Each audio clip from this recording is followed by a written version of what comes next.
Hello बच्चा लोग, कैसे हो? तो आप लोगों ने तैयारी अपने जोरों शोरों से कर दी होगी।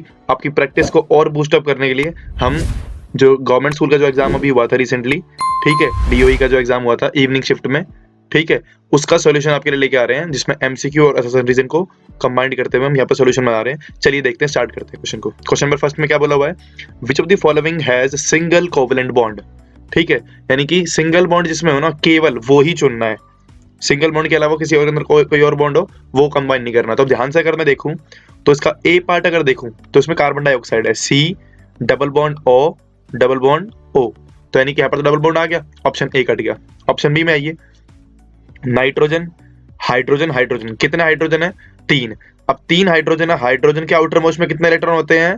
एक होता है। हाइड्रोजन के आउटर मोस्ट में एक इलेक्ट्रॉन होता है, तो इसलिए ये कितने ही बॉन्ड शेयर कर पाएगा? एक एक बॉन्ड शेयर ही कर पाएगा। ठीक है, तो जो इसका एक्चुअल स्ट्रक्चर होता है वो कैसा होता है? ऐसा होता है। तो इसलिए हमने देख लिया कि सर यहाँ पर सिंगल सिंगल बॉन्ड ही है केवल, इसलिए ऑप्शन यही होगा। मैं बाकी को चेक करूंगा ही नहीं, पर नॉलेज के परस्पेक्टिव से मैं बोलूं तो मुझे तीनों तीनों चारों के स्ट्रक्चर पता होने चाहिए। ध्यान से अगर मैं देखूं तो C2H4 आपके पास है, इसका मतलब क्या होगा? कार्बन कार्बन, एक डबल बॉन्ड यहाँ बनता है, ठीक है, एक एच इधर एक एच इधर एक एच इधर एक एच इधर, आप लगाइए और ये आपके पास इथीन नाम का सब्सटेंस बन चुका है।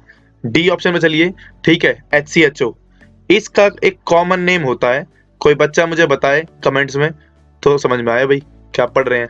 आपकी तैयारी बिल्कुल जोरों शोरों से चल रही है, और अगर नहीं बता पा रही है, ठीक है, तो कमेंट्स में आंसर मैं पिन करूंगा। तब तक के लिए चेक करते हैं आपको कितना आ रहा है और आपने की तैयारी कितनी अच्छी करी है। ठीक है, तो HCHO यहाँ पर लिखा हुआ है, तो इसको क्या बनाएंगे हम? हमने लिखा H, ठीक है, CHO का मतलब एल्डिहाइड ग्रुप लगा हुआ है, तो एक डबल बॉन्ड इधर लगेगा और एक लगेगा इधर। H, ये पूरा क्या बन गया? ये एल्डिहाइड ग्रुप लगा हुआ है। कॉमन नेम आपको बताना है, ठीक है। तो हमने यहाँ पर स्ट्रक्चर देख लिया है, इसमें डबल बॉन्ड है इसलिए ऑप्शन नहीं हो सकता, इसमें डबल बॉन्ड है इसलिए ऑप्शन नहीं हो सकता। Option B is the right answer. ठीक है, तो ये पहला क्वेश्चन हमने बड़े अच्छी तरीके से समझ लिया है। चलिए करते हैं नेक्स्ट क्वेश्चन को स्टार्ट। क्वेश्चन नंबर 2, भाई क्वेश्चन नंबर 2 के अंदर, ठीक है, हमें अप्रोच देखनी। देखो पेपर में क्वेश्चन तो बहुत सारे बच्चे कर लेते हैं, पर जिनकी अप्रोच राइट होती है ना, ठीक है, वो अच्छी तरीके से पेपर हिट कर पाते हैं और टाइमली कर पाते हैं। देखो इस क्वेश्चन में क्या करना है, बैलेंसिंग का क्वेश्चन है, सबको पता है एक्स और वाई निकालना है। अब कई बच्चे पागल की तरह टेबल बना के करेंगे, ठीक है, आपको ये पता होना चाहिए लेफ्ट हैंड साइड पे जो एलिमेंट्स है उनकी क्वांटिटी और राइट हैंड साइड में एलिमेंट्स की क्वांटिटी क्या होनी चाहिए? सेम। तो इसके लिए हम क्या करेंगे, सबसे पहले चेक करते हैं। सर सबसे पहले जो एक्स लिखा है ना, इसी को पकड़ लो। जितने कैल्शियम, अगर कैल्शियम एक्स इधर है तो सामने भी कैल्शियम सेम होनी चाहिए। सामने कितने कैल्शियम दिखाई दे रहे हैं? कैल्शियम दिखाई दे रहे हैं कितने? 3। तो सर एक्स की वैल्यू कितनी हुई? 3। तो सर एक्स की ही वैल्यू सबसे पहले चेक कर लो। तो अगर मैं ध्यान से देखूं तो x की वैल्यू और y की वैल्यू क्या क्या आएगी? क्वेश्चन थोड़ा ध्यान से रीड करना। क्वेश्चन में पहले लिखा है y और बाद में लिखा है x, तो इसका मतलब जो y की वैल्यू है वो पहले लिखी गई है और x की वैल्यू लिखी गई है बाद में, तो धोखा मत खा जाना। तो x की वैल्यू 3, यानी कि सबसे लास्ट ऑप्शन जिसमें 3 दे रखा है वो आंसर हो सकता है। ओहो, ऑप्शन ए भी हो सकता है। यहीं पर एग्जामिनर बड़ा तेज निकला। ठीक है, तो आपने ऑप्शन डी भी देख लिया, ऑप्शन ए भी देख लिया, बी और सी तो भाई डायरेक्टली कट गया। तो क्या करें, अब मुझे बस चेक करना है कि y वाला कितना बराबर होगा। तो ध्यान से मैं देखूं अगर, तो इधर से देखूं, ये y किससे मल्टीप्लाई होगा? 3 से, यानी कि h कितना हो गया? 3y। तो सामने से भी h की जो क्वांटिटी आनी चाहिए वो क्या आनी चाहिए? सेम। तो यानी कि h यहाँ पर से कितना होगा? 2x। तो 3y की वैल्यू कितनी आ गई? 2x। x की वैल्यू कितनी है यहाँ पर? 3। पुट कर दीजिए, तो आपको यहाँ से y की वैल्यू कितनी मिली? 2, और y की वैल्यू 2 मिलते ही आपका आंसर कितना होता दिखाई दे रहा है यहाँ पर? अगर y की वैल्यू 2 मिलते ही हमारा आंसर होता दिखाई दे रहा है ऑप्शन ए। सो हमारा फाइनल आंसर कितना हुआ? Option A is the right answer. तो देखिए भाई, हमने ऑप्शन ए कर लिया राइट आंसर। चलिए नेक्स्ट क्वेश्चन पे चलते हैं। क्वेश्चन नंबर 3 आपके सामने ये रहा। क्वेश्चन नंबर 3 में देखो क्या बोला हुआ है कि क्या होगा जब एसिड रिएक्ट करेगा बेस के साथ। तो ऑप्शन में दे रखा है सॉल्यूशन का टेम्परेचर क्या हो जाएगा? टेम्परेचर बढ़ेगा। अगला बोल रहा है टेम्परेचर घटेगा, ये बोल रहा है टेम्परेचर सेम रहेगा, लास्ट में बोल रहा है सॉल्ट बनेगा। एक बच्चा बोला सर मैंने इतना सारा तामझाम तो सीखा ही नहीं, पर मैंने तो जब रिएक्शन पढ़ी थी तो याद रखेंगे, जब एसिड बेस आपस में रिएक्ट करते हैं तो क्या बनता है? सॉल्ट बनता है, और क्या बनता है? वाटर बनता है। तो हमने सर इतनी बात तो देख ली, अब मुझे इतना ही याद है, मैं जो इतने से ही क्वेश्चन सॉल्व करना है। तो अब पेपर में जरा ध्यान से देखूं तो आपको झोल लगाना पड़ेगा, दिमाग लगाना पड़ेगा इस चीज में। ध्यान से देखिए ऑप्शन डी जो है, यानी कि लास्ट वाला जो पार्ट है सॉल्ट फॉर्मेशन, मुझे पता है बस इतना तो होता ही होता है, ठीक है। तो इसका मतलब जिसमें भी ऑप्शन 4 होगा ना वो आंसर करेक्ट होगा। तो ऑप्शन 4 लकीली ऑप्शन 4 केवल डी में ही करेक्ट है, इसके अलावा कहीं नहीं किया हुआ ना वो। तो इसका मतलब option D is the right answer. भाई एग्जामिनर ने आपके लिए छूट छोड़ रखी थी, ठीक है। नहीं तो अगर ऐसा नहीं होता तो आपको बड़ी दिक्कत आ जाती, ठीक है। तो इसलिए आप इसका लॉजिक ढूंढ के रखेंगे अपने लिए, ठीक है, कि टेम्परेचर जो सॉल्यूशन का होगा क्या हो जाएगा, वो इंक्रीज हो जाएगा, और साथ साथ क्या होगा, यहाँ पर सॉल्ट फॉर्मेशन तो होती ही होती है, ये हमने सीख ही रखा है। कौन सी रिएक्शन है, न्यूट्रलाइजेशन रिएक्शन है। कौन सी है ये, न्यूट्रलाइजेशन रिएक्शन। क्या होती है, जब एसिड बेस रिएक्ट करेंगे तो क्या बनेगा, सॉल्ट, और क्या बनेगा, पानी। चलिए आइए शुरू करते हैं। नेक्स्ट क्वेश्चन आपके सामने ये रहा। क्वेश्चन नंबर 4 में देखो क्या बोला हुआ है कि pH value of following compound mixture is nearest to the pH value of the distilled water. कौन सी ऐसी चीज है जो आगे ऑप्शन में दे रखी है जिसका pH डिस्टिल्ड वाटर के pH के बिल्कुल आसपास है।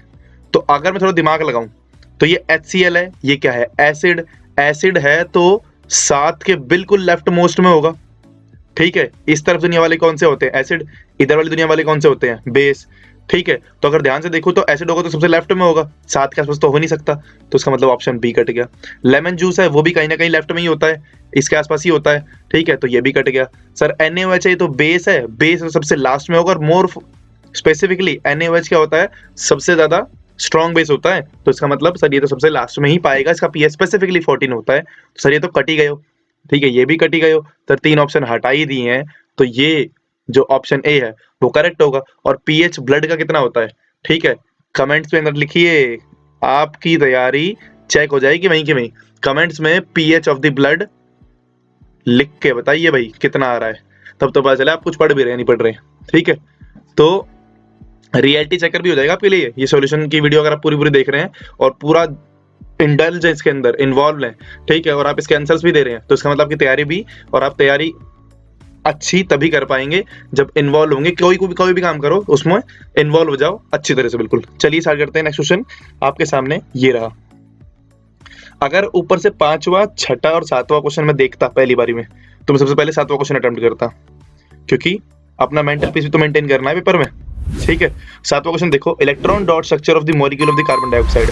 अभी अगर आपने पूरी एक्सप्लेनेशन मेरी सुनी होगी स्टार्टिंग वाली, तो आपको दूर से दिखाई देगा कि सर इलेक्ट्रॉन डॉट स्ट्रक्चर किसके मॉलिक्यूल का, कार्बन डाइऑक्साइड का, ठीक है। वो कैसे निकालेंगे, ध्यान से देखिए।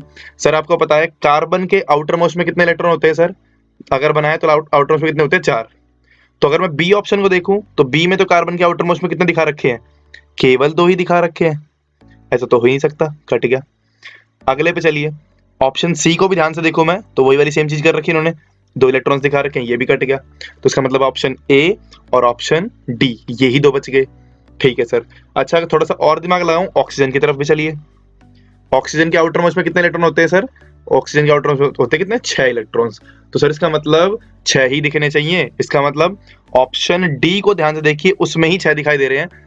ऑप्शन ए में तो इन्होंने 8 इलेक्ट्रॉन दिखा रखे हैं, अरे 8 थोड़ी होते हैं, 8 ही होता तो ये संतुष्ट पहले से ही होता, फिर याकू इलेक्ट्रो कंपाउंड बनाने की जरूरत क्यों होती, ये तो कंपाउंड बनाता ही नहीं भाई। कंपाउंड बनाने की कोशिश तो वही करेगा ना जो खुद असंतुष्ट हो, जो अनस्टेबल हो। अनस्टेबल होगा तभी तो रिएक्ट करेगा, स्टेबल होगा तो रिएक्ट करने की जरूरत ही नहीं है, ठीक है। तो हमने देख लिया सर 7th क्वेश्चन का आंसर फाइनली क्या आया, ठीक है। हमने लॉजिक्स का यूज किया और धमाका कर दिया, बिल्कुल option D is the right answer. तो अगर आप लोग फॉलो कर पा रहे हैं, आपके लॉजिक्स मजबूत होते चलेंगे। चलिए ध्यान से स्टार्ट करते हैं। अगला क्वेश्चन आपके सामने ये रहा, क्वेश्चन नंबर 5th, ठीक है। तो गर्विता क्या बोला हुआ है, Garvita after making suitable arrangements in her science laboratory passed steam over the piece of hot iron. मैं आपको लिए बता दूं, CBSE के लिए मोस्ट इंपॉर्टेंट रिएक्शन जो 1 मार्क्स में क्वेश्चन पूछा जाता है, 1 मार्क्स में यही रिएक्शन पूछी जा चुकी है बैलेंसिंग की फॉर्म में, एक बार आ चुकी है CBSE में, ठीक। मोर ओवर उसी को उन्होंने क्या करा है, MCQ के अंदर फ्रेम किया है। देखते रिएक्शन क्या बोली हुई, उन्होंने क्या बोला, आयरन को जब मैं रिएक्ट कराऊं किसके साथ, वाटर के साथ, पर ये वाटर ऐसा नहीं है, स्टीम है ये, इसका मतलब गैसेस फॉर्म में होगा। इसकी जब आप रिएक्शन करवाते हैं तो आपको मिलेगा कि सर यहाँ पर क्या होगा, यहाँ पर बनेगा Fe कितना 3O4 और यहाँ पर क्या निकलेगा, हाइड्रोजन गैस बाहर निकलेगी। तो सर आपने देखा, और इसकी रिएक्शन की बैलेंसिंग स्पेसिफिकली यहाँ पर कितना आएगा, चलिए देखते बैलेंस करते हैं इसको। इधर कितना आएगा 3, अगर इधर 3 आ गया तो हमें यहाँ पर क्या करना पड़ेगा, ऑक्सीजन की क्वांटिटी कितनी करनी पड़ेगी 4, तो इधर कितना हुआ 4, अगर इधर 4 हुआ तो यहाँ पर भी कितना करना पड़ेगा हमें 4। तो ये प्रॉपर रिएक्शन आप को पता भी होनी चाहिए, मोर ओवर आपको याद हो, लर्न कर लीजिए इसे, ठीक है। एक इंपॉर्टेंट रिएक्शन है ये, मोर ओवर इसने एमसीक्यू तो सॉल्व करा ही दिया है, ठीक है। तो एमसीक्यू, ठीक है, बी फॉर बड़े ही प्यार से एमसीक्यू सॉल्व हुआ है।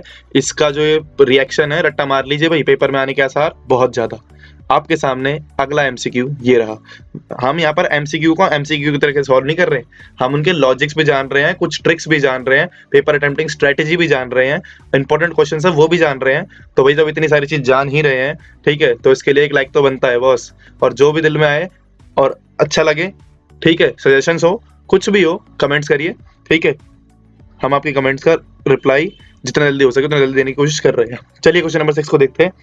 Which of the following options is associated with the, question number 6 क्या बोल रहा है, which of the following options is associated with process of galvanization, यानी कि गैल्वेनाइजेशन प्रोसेस जो होती है उससे कौन सी चीज रिलेटेड है। ऑप्शन ए देखिए ध्यान से, coating of the layer, thick layer of the zinc, ये सुना हुआ है, आगे बढ़ते हैं। Reaction of zinc with H2SO4 यानी कि सल्फ्यूरिक एसिड, सर ऐसा तो नहीं होता, ठीक है। Coating of thin aluminium layer, sir बिल्कुल भी नहीं सुना ऐसा तो। Reaction of the zinc with hydrogen gas, ना जी ना, ऐसा तो कभी ना होता।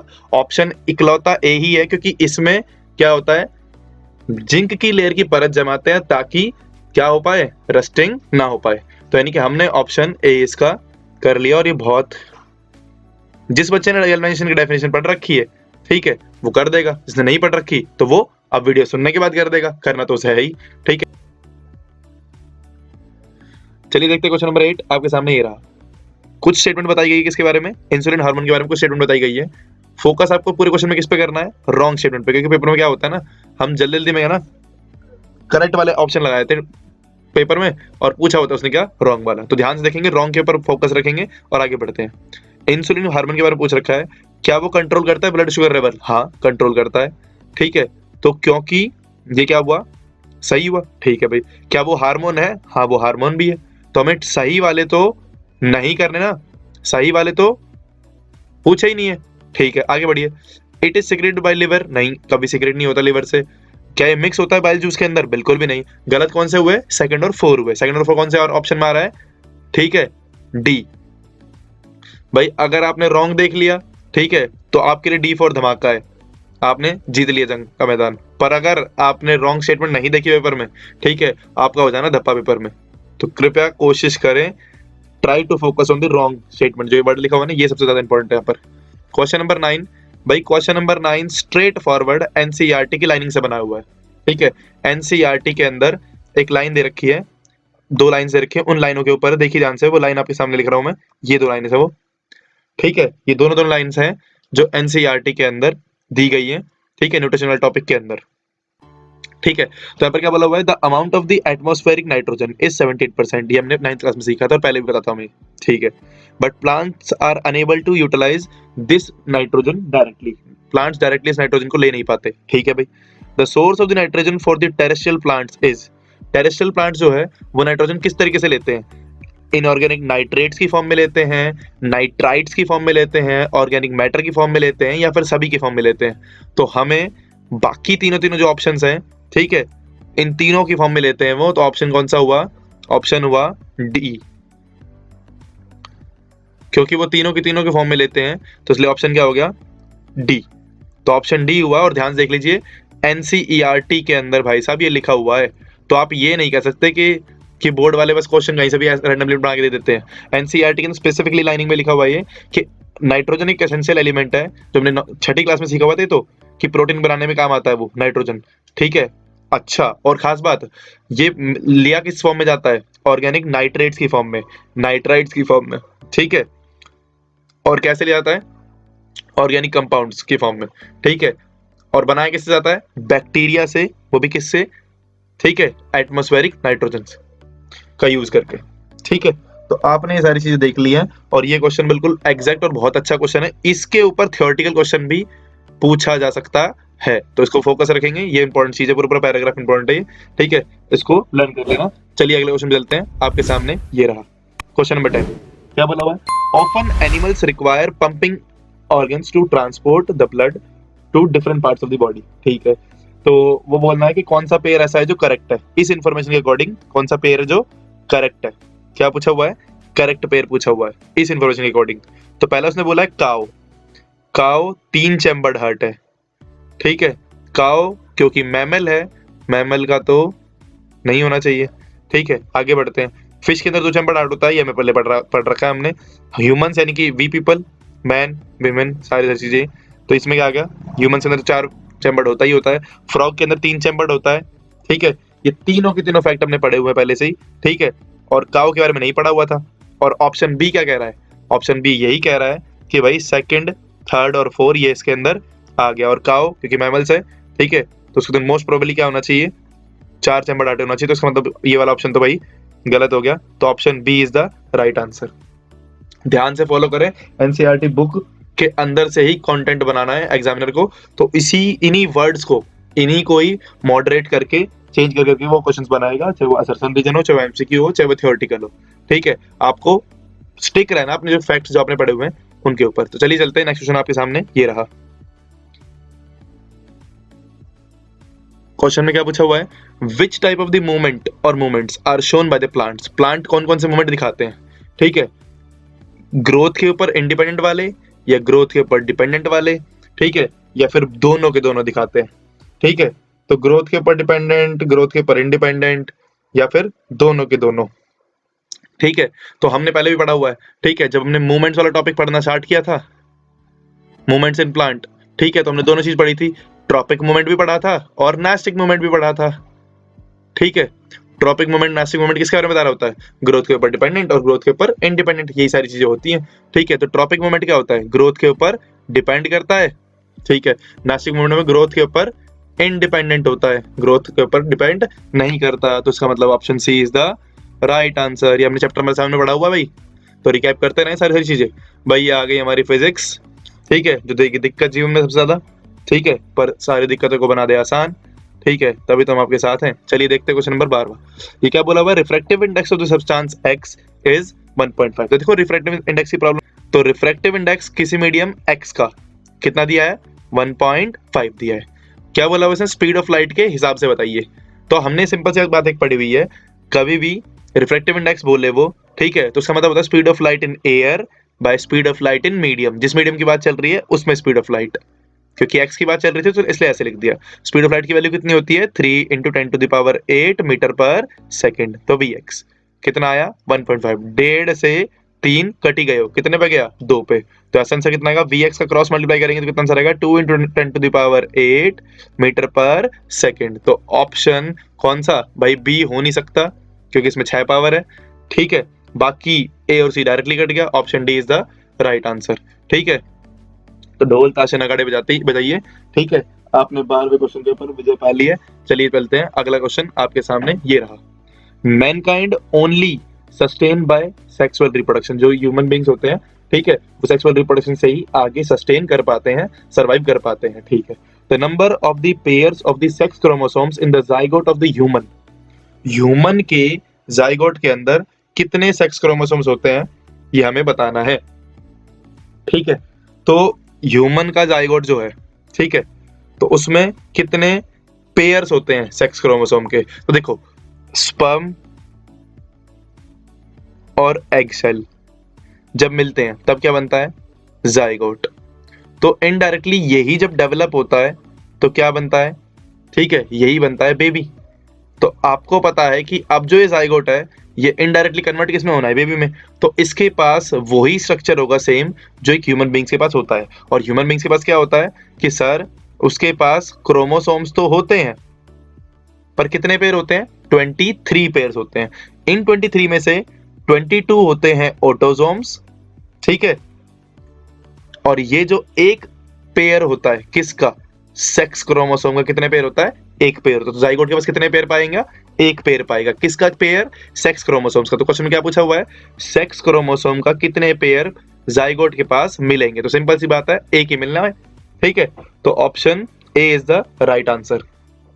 चलिए चलते हैं अगले क्वेश्चन पे। आपके सामने ये रहा। चलिए क्वेश्चन नंबर 14 करते हैं। ठीक है, क्वेश्चन नंबर 14 में क्या बोला हुआ है? 4 ओम का रेजिस्टेंस आपके पास, 4 ओम का रेजिस्टेंस है।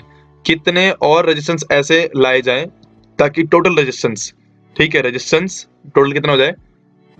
20 ओम हो जाए किसी सर्किट के अंदर। तो भाई मुझे पता है 20 ओम रेजिस्टेंस कैसे बना सकते हैं हम। ठीक है, अगर मैं 4 ओम के, ठीक है, कितने रेजिस्टेंस लगाऊं? 4 पंजे 20। तो यानी अगर मैंने 4 ओम के 5 रेजिस्टेंस लगाए तभी जाके तो आंसर 20 ओम हो पाएगा। ठीक है, तो हमारा आंसर क्या आएगा सर? और 14 का आंसर आएगा हमारा बी। पर ये आंसर हमारा तभी आ पाता जब क्वेश्चन में लिखा होता सीरीज में लगाने। ठीक है, किस में लगाने हैं? सीरीज में। और मैं क्लियरली देख पा रहा हूं, और बच्चों को भी कंफ्यूजन पक्का हुई होगी पेपर के अंदर।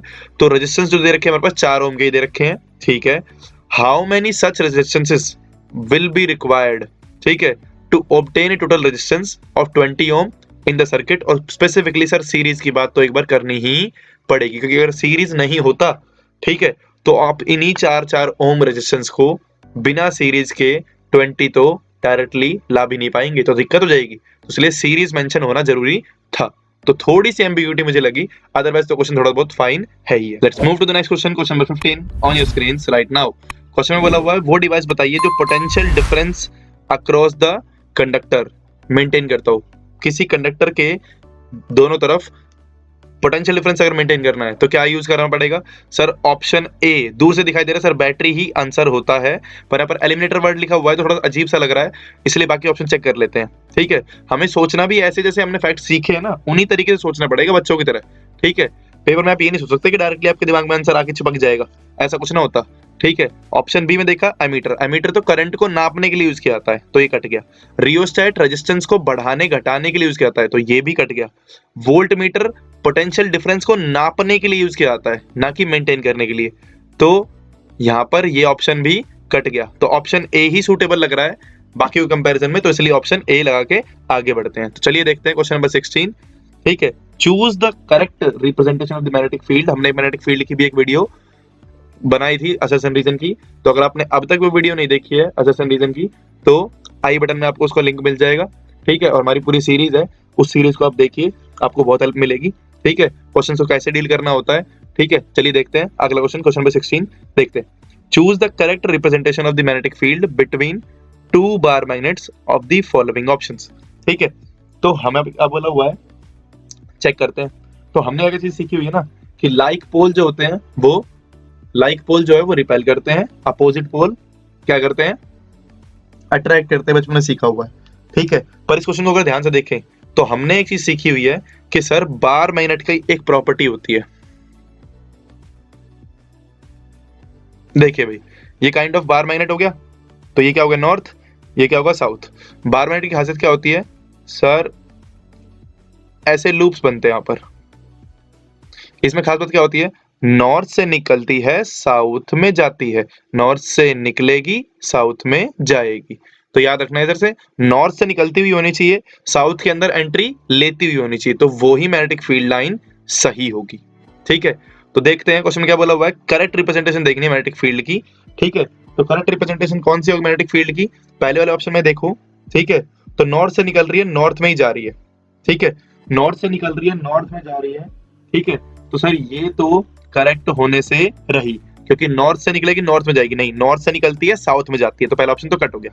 बी पे चलते हैं। नॉर्थ से निकल रही है, आप देख भी पा रहे हैं, और साउथ में जा रही है, सर ये वाला ऑप्शन सही हो सकता है, बाकी को भी चेक कर रहे हैं साथ। ठीक है, नॉर्थ के अंदर जा रही है, गलत हो गया। ठीक है, पहला वाला पार्ट दिखा रहा है कि साउथ के अंदर जा रही है, साउथ से बाहर भी निकल रही है, गलत है। तो हमने ये कुछ क्वेश्चंस डील कर ली हैं। अब असली क्वेश्चन बचेंगे, ठीक है, जो दिक्कत देते हैं पेपर में सबसे ज्यादा, असर्शन रीजन टाइप जो पेपर में आए हुए हैं। चलिए आइए यूज करते हैं अपने दिमाग। पूरा यूटिलाइज कर लेते हैं। क्वेश्चन नंबर 17 आपके सामने ये रहा। तो अगर इन सारे क्वेश्चंस को देखूं तो इनमें सबसे ज्यादा आसान और without using the knowledge of 10th class जो क्वेश्चन सॉल्व हो सकता है वो क्वेश्चन नंबर 18 है। क्या बोला हुआ है? We are able to see through transparent medium. Sir ये तो होता ही है, ठीक है। Light rays are transmitted through this medium, ये भी सुना ही है। और ये वाले नीचे वाला लॉजिक की वजह से ही तो ऊपर वाला मीडियम में हम देख पाते हैं। तो इसीलिए option A is the right answer. ये तो कोई छठी क्लास का बच्चा भी कर दे, इसमें कोई बड़ी बात थी ही नहीं। तो सर 18वां क्वेश्चन तो बिल्कुल आसान सा क्वेश्चन था, ठीक है। क्वेश्चन देखते हैं हम कौन सा 19वां। उसमें क्या बोला हुआ है? Water from the dug wells, ठीक है, यानी कि कुएं का जो पानी होता है। हिंदी लिखी हुई है यहाँ पर, बोर्ड के पेपर में भी खासियत यही होगी, हिंदी लिखी होगी इसके अंदर, ठीक है। पर आपको खुद भी पता होना चाहिए, ठीक है, अनपढ़ थोड़ी जाओगे पेपर में। चलिए आगे देखते हैं। तो water from the dug wells form lesser lather with soaps. Lather का मतलब क्या है? यहाँ पर ये बोलना चाह रहा है सर मिसल्स, ठीक है, मिसल्स यानी कि झाग, ठीक है। क्या बोलना चाह रहा है? झाग। तो यानी कि जब कहां से कुएं से पानी लेते हैं ना तो उसमें कम झाग बनते हैं, ठीक है। और इसका फैक्ट अगर आपको पता हो कि सर जो कुएं का पानी होता है ना वो थोड़ा बहुत खारा भी होता है। खारा हुआ तो सर कहीं ना कहीं क्या होगा? हार्ड वाटर होगा। तो हार्ड वाटर में तो लेदर यानी कि झाग, ठीक है, बहुत रेयर मात्रा में ही बनते हैं। तो इसका मतलब जो पहला वाला स्टेटमेंट है वो तो सही है, ठीक है। तो रीजन देखिए, water of the dug wells contain large amount of salts of magnesium and calcium. और आपको पता भी होना चाहिए वाटर के अंदर जो हार्डनेस आती है उसका रीजन क्या होता है? मैग्नीशियम और कैल्शियम के आयंस ही होते हैं, उनके सॉल्ट्स ही होते हैं। तो सर जो रीजन लिखा हुआ है वो बिल्कुल एक्यूरेट लिखा हुआ है, रीजन भी बिल्कुल करेक्ट है। तो सर असर्शन करेक्ट है, रीजन भी करेक्ट है, और नीचे वाला पार्ट उसको एक्सप्लेन भी कर रहा है प्रॉपरली। तो option A is the right answer. ध्यान से पढ़ेंगे, याद रखेंगे। सोप्स वाले टॉपिक के अंदर हमने क्या चीज सीखी थी? सोप्स वाले टॉपिक में हमने एक चीज सीखी थी कि सर एक होता है हार्ड वाटर, एक होता है सॉफ्ट वाटर। सॉफ्ट वाटर जो होता है यानी कि मीठा पानी, उसके अंदर तो झाग बनते हैं प्रॉपरली, ठीक है। जो हार्ड वाटर होता है उसके अंदर मैग्नीशियम के आयंस होंगे और कैल्शियम के आयंस होंगे। कैल्शियम के आयंस और मैग्नीशियम के आयंस के बनने के कारण ही वाटर क्या होता है? हार्ड होता है, ठीक है। तो आपने हार्ड वाटर होगा तो वहां पर मिसल्स की फॉर्मेशन नहीं हो पाती, और सॉफ्ट वाटर में मिसल्स की फॉर्मेशन हो पाती है। तो हमने चैप्टर नंबर 4 का कंसेप्ट में यहाँ पर थोड़ा सा क्लियर भी कर लिया, ठीक है। असर्शन रीजन में हमारा क्लियर हो गया, ठीक है। क्वेश्चन देखते हैं 20th। क्या बोला हुआ है? During the process of urine formation in humans water is selectively reabsorbed. भाई आपको पता है आपकी बॉडी के अंदर पानी बहुत सारा है, वाटर का अमाउंट बहुत सारा है। अब इसमें कुछ अमाउंट तो बॉडी यूज कर लेगी, बॉडी यूज कर लेगी, कुछ पानी बचा रहेगा, ठीक है। अच्छा, जो पानी बचा रहा, ठीक है, उसमें ऐसा भी हो सकता है कि उसके अंदर कुछ पानी हमारे काम का हो, कुछ पानी काम का ना हो, ठीक है। तो जो भी वाटर और उसके अंदर जो भी मिनरल, जो भी चीजें मिक्स है, ठीक है, ऐसा हो सकता है हमारे कुछ काम का हो। तो क्या होता है कि यूरिन फॉर्मेशन जब चल रही होती है ना तो अंदर ही अंदर किडनीज के अंदर क्या होता है? वाटर का सिलेक्टिवली रीअब्जॉर्प्शन हो रहा होता है। यानी कि क्या करते हैं, जो जो पार्ट, जो जो मिनरल्स चीजें हमारे काम की होती हैं उनको रीअब्सॉर्ब कर लेते ताकि भाई जो इंपॉर्टेंट चीजें हैं वो वापस, ठीक है। तो जो भी वाटर होता है उसको रीअब्सॉर्ब कर लेते हैं, रीअब्सॉर्ब करके, ठीक है, फिर जो भी वेस्ट मटेरियल बचता है वो सारा यूरिन के फॉर्म में बाहर निकल जाता है। तो ये असर्शन वाली बात तो क्या हो गई sir? Assertion is correct. Reason देखिए, water loss in large amounts from human bodies is not harmful. अरे भाई सारी बॉडी में से पानी निकल ही जाएगा, डिहाइड्रेशन हो गई, ठीक है। तो बच्चे गिर नहीं जाते स्कूल के अंदर, ठीक है। तो जिस बच्चे ने इस पर टिक लगा दिया वो भी गिरेगा भाई, ठीक है, लुढ़केगा भाई तू। तो इसलिए याद रखियो रीजन यहाँ पर क्या हुआ? गलत। असर्शन क्या हुआ? करेक्ट। तो option C is the right answer. Tick लगा दियो उस पर ना तो सी बन जाएगा तेरा भी। 17वां क्वेश्चन देखते हैं ध्यान से, ध्यान से देखिए। 17वां क्वेश्चन सबसे लॉजिकल क्वेश्चन और सबसे अच्छा क्वेश्चन पूरे चारों क्वेश्चन से सही है। ध्यान से देखें लास्ट क्वेश्चन क्या बोला? Mushroom synthesise its food using water and carbon dioxide. Mushroom जैसे आपने सुना, ठीक है, तो जिस बच्चे ने भी चैप्टर नंबर 6 पढ़ा हुआ ना न्यूट्रिशन वाला, उसे याद आ रहा होगा भाई, मशरूम पढ़ते ही दिमाग में एक चीज आनी चाहिए, वो क्या? Saprophytic mode of nutrition. Saprophytic mode of nutrition, ठीक है, न्यूट्रिशन में सेप्रोफाइट्स होते हैं ये, ठीक है। तो सेप्रोफाइटिक मोड ऑफ न्यूट्रिशन हमने देख लिया सर, उसमें क्या होता है? मशरूम्स किसका एग्जांपल है? सेप्रोफिटिक मोड ऑफ न्यूट्रिशन का। तो वो अपना खाना खुद नहीं बनाते सर, वो तो हेटेरोट्रॉप्स होते हैं। क्या होते हैं? हेटेरोट्रॉप्स होते हैं। तो वो ठीक है डायरेक्टली अपना खाना नहीं बनाते। तो ये डायरेक्टली क्या बोल रहा है? मशरूम सिंथेसाइज करता है अपना फूड वाटर और कार्बन डाइऑक्साइड की हेल्प से। अरे ना भाई ना, इनसे नहीं होता, ये तो ऑटोट्रॉप्स करते हैं। ठीक है, तो सर असर्शन वाली जो स्टेटमेंट है वो तो क्या हो गई? फॉल्स। असर्शन वाली स्टेटमेंट फॉल्स होते ही मुझे तो बुद्धि लगानी ही नहीं, ऑप्शन डी डायरेक्टली आंसर होगा, क्योंकि पूरे ऑप्शन में असर्शन फॉल्स तो सर इकलौती एक ही स्टेटमेंट में दे रखा है, ऑप्शन डी में। पर नॉलेज के लिए हम लास्ट वाले पार्ट भी पढ़ेंगे। Chlorophyll is not present in the cells of the mushroom. ठीक है, क्लोरोफिल जो होता है मशरूम की सेल्स में प्रेजेंट नहीं होता। ठीक है, तो ये फैक्ट क्या है भाई? हमारा सही है, यानी क्लोरोफिल जो है वो इनमें प्रेजेंट नहीं होता। क्यों नहीं होता? क्योंकि सर जो ये क्या पार्ट है, जो ये मशरूम्स है ये क्या है? फंगी है। ये क्या है? फंगी। और पेपर में एक बहुत ही बढ़िया क्वेश्चन आता है, चलिए पढ़ते क्वेश्चन क्या बोला हुआ है। कौन सा ग्रुप ऐसा है जो क्लोरोफिल जिसके अंदर प्रेजेंट नहीं होती? नॉट पूछा हुआ है, आपको पता होना चाहिए। एल्गी, ब्रायोफिटा और टेरिडोफिटा ये सारे क्या करते हैं? ये फोटोसिंथेसिस से अपना खाना बना रहे होते हैं। तो क्योंकि ये अगर फोटोसिंथेसिस से बना रहे हैं, ठीक है, और मोर ओवर जो फंगी है वो क्या होता है? Heterotrophic mode of nutrition follow करता है। तो इसलिए ये क्या करेगा भाई? इसके अंदर क्लोरोफिल प्रेजेंट नहीं होगी। तो ये याद रखना है, फंगी के अंदर ही क्लोरोफिल प्रेजेंट नहीं होती, क्योंकि heterotrophic mode of nutrition follow करता है।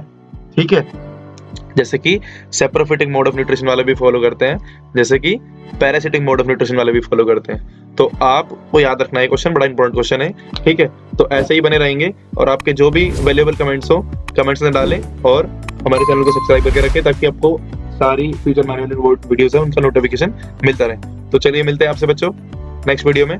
Till then keep studying for your exam.